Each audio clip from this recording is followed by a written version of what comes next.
Bonjour Michel Champredon, merci de nous accueillir pour cette nouvelle séquence vidéo. Nous allons aborder aujourd'hui la question un peu plus large de la vie politique française. La première question toute simple, quel regard vous portez sur cette vie politique nationale? Alors, d'abord, la vie politique, c'est le cœur de mon engagement. Depuis très jeune jusqu'à aujourd'hui, je suis engagé pour l'action publique, pour m'occuper des autres. Donc, l'action politique, pour moi, j'en ai globalement une belle idée. Parce que faire de la politique, c'est s'occuper de sa ville, s'occuper de la population, s'occuper de préparer l'avenir, s'occuper du présent, s'occuper de la France, de l'Europe.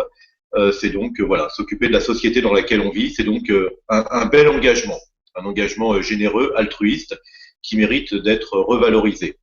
Alors maintenant, le regard que je peux porter sur le système politique, et particulièrement français, il est clair que l'image qui est donnée par la politique à travers notamment les médias est une image absolument affreuse, qui décourage les citoyens de participer aux élections et qui décourage de l'engagement politique. Et donc, pour le fonctionnement d'une démocratie, c'est pas bon.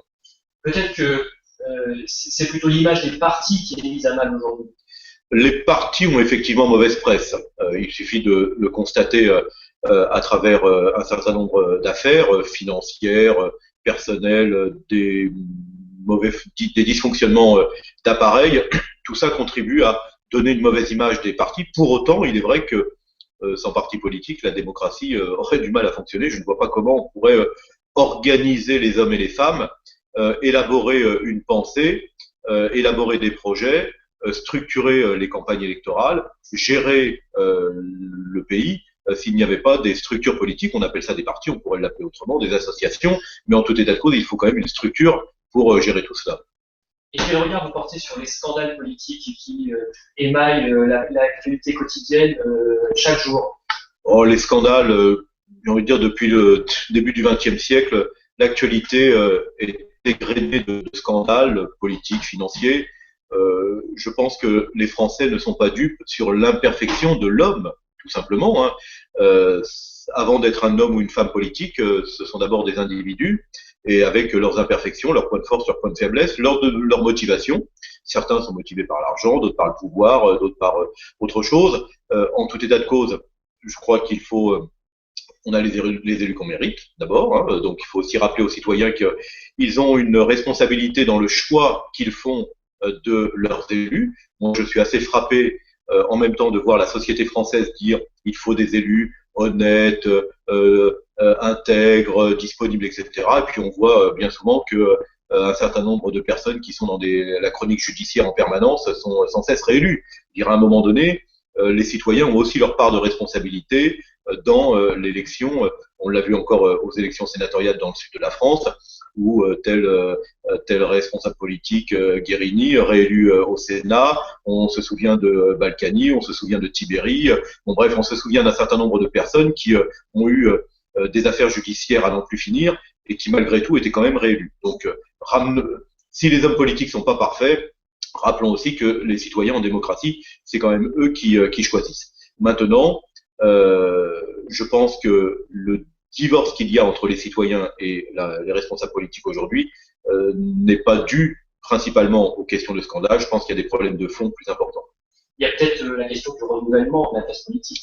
Alors, le renouvellement, ça dépend comment on l'entend. Si on entend le changement des hommes et des femmes, je pense qu'il n'est pas juste de croire que ce sont toujours les mêmes qui sont en responsabilité. D'abord parce que ces dernières années, on a eu la parité, qui forcément a permis à un grand nombre de femmes d'accéder aux responsabilités, des femmes qui avant n'y étaient pas dans le système politique. Et donc, les femmes ont pris la place des hommes, je dirais, donc il y a forcément un renouvellement.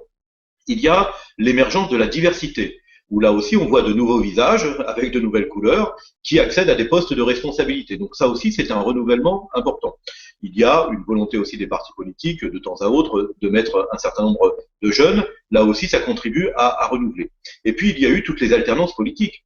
Entre 1978, élection législative, et la dernière élection de 2012, chaque fois, les Français ont changé de majorité, sauf une fois, lorsque Nicolas Sarkozy a été élu président de la République, où là, avant c'était Jacques Chirac, et il y a eu la continuation de la droite aux élections législatives. Mais sinon, tous les 5 ans depuis 1978, les Français ont changé de majorité à l'Assemblée nationale.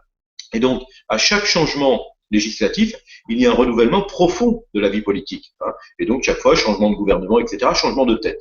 Simplement, c'est vrai que l'effet médiatique donne l'impression que ce sont toujours les mêmes parce que les médias usent et usent vite. On a toujours un peu l'impression que c'est les mêmes visages, mais en fait, quand on regarde, il y a quand même un renouvellement des hommes et des femmes. Par contre, si on parle de renouvellement de la vie politique en termes de renouvellement de la pensée politique, alors là, c'est effectivement un autre sujet.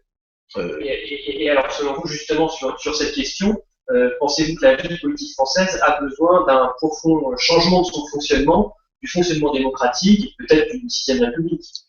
Alors, la question de la sixième république, c'est effectivement un sujet qui émerge dans la vie politique au fur et à mesure que le divorce entre citoyens et politiques s'accentue. Un certain nombre de personnes, alors je ne sais pas si c'est un effet de mode ou une façon d'essayer de trouver des solutions à ce divorce. Moi, je crois que là n'est pas la solution. On peut effectivement améliorer le fonctionnement des institutions, renforcer le pouvoir du Parlement, diminuer un peu le pouvoir du président de la République. Est-ce qu'il faut un Premier ministre ou pas de Premier ministre? Est-ce qu'il faut supprimer le Sénat ou pas le Sénat? Bon, voilà, on peut effectivement réorganiser la vie politique. Je ne pense pas que ces mesures-là soient de nature à renouer la confiance à l'égard des responsables politiques. Parce que quand on regarde ces dernières années, il y a eu la loi, les renforcements de loi sur le cumul des mandats. Il y a eu la parité. Il y a eu la réduction du mandat présidentiel de 7 ans à 5 ans. La réduction du mandat des sénateurs de 9 ans à 6 ans. Il y a eu le financement public des partis politiques et le remboursement des campagnes électorales pour assainir la vie politique sur le plan financier. Il y a le président de la République, François Hollande, qui a baissé son salaire d'un tiers et celui des ministres également. Il y a eu le renforcement de l'intercommunalité. Il y a, bref, c'est-à-dire que des lois pour réorganiser la vie politique et plutôt globalement l'assainir, je dirais, il y en a eu beaucoup. Pour autant, le divorce n'a jamais été aussi grand. Donc la question n'est pas de trouver des solutions dans l'organisation de la vie politique. À mon avis, la question se trouve ailleurs. D'accord. Merci Michel Chamfredon pour cette nouvelle séquence vidéo.